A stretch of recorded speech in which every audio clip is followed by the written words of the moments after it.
Hi guys, I'm in the middle of a van conversion. This is a 1998 GMC Savana with the shorter wheelbase. It doesn't have the longer wheelbase like some Savanas do. And I've got a solar panel up top, so I'm in the middle of a van conversion, like I say. And when this van came, it had the tire hoist removed, so there was no way to store my spare tire here. So I've measured between here and here and find that it was about 5.5 inches. And I measured the depth between the rubber of the tire going across to the flush here and underneath where it is. And just a lot of work with this conversion. A lot of reflectics on the walls, and just not perfect, but just making it so that we can kind of live in it when we're going down the road doing things. And if you look underneath here, this is how I've decided to go about storing the spare tire.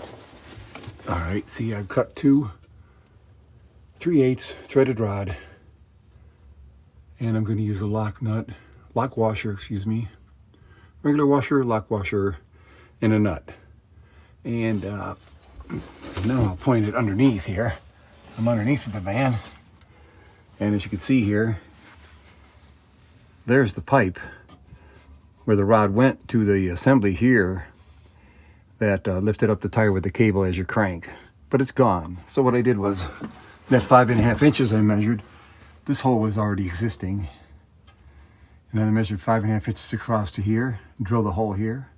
So I'm going to have these 2 threaded rods come down like here, so one here, the other one here, and then I'll have to manually lift up the tire and just bolt the tire up till the rubber on the tire hits here, or whatever hits here.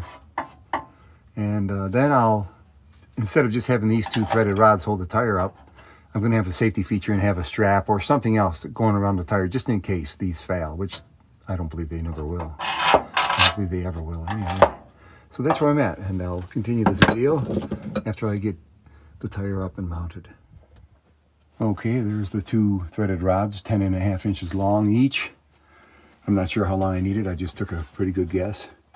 And I've got the regular washer, lock washer, and nut on the end of each one of them. Now we'll get the tire in here, lift it up, and put the washers and nuts here and go from there and see how it works. It's probably going to be a little bit tough lifting that tire up because it's a pretty heavy tire. Man, Precious, this kitty won't leave me alone. Come on, Presh. My cat. Okay, Precious.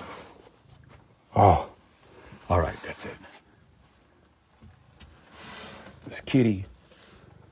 What in the world, Presh? Oh, over and out. Okay, success in getting this tire mounted the cheapest, super easy way. Hardest part was lifting that tire up and getting it into those studs.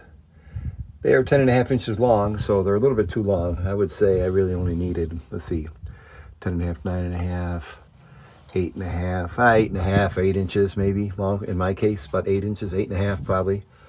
But the long studs are okay. It's going to be a hassle turning it so many times to get it out. I could get my grinder under here and get them out, but yeah, it's under the van really tight. It's not going to fall out. I would like to put a strap around, maybe around there, and then going all the way around the tire to the other side, just for safety's sake, in case, just in case something comes loose. But I really don't know what could come loose. These things are pretty tough. All right, that did it. Very easy. Like I say, the hardest part was getting this tire, lifting it up. Thing's about 55, 60 pounds probably. I don't think it's over 80 pounds, I'm just guessing. But to get under here, only about a foot space, and try to jiggle that up and get it through the proper holes was very tough.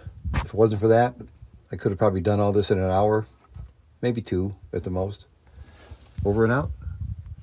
Easy tire mount.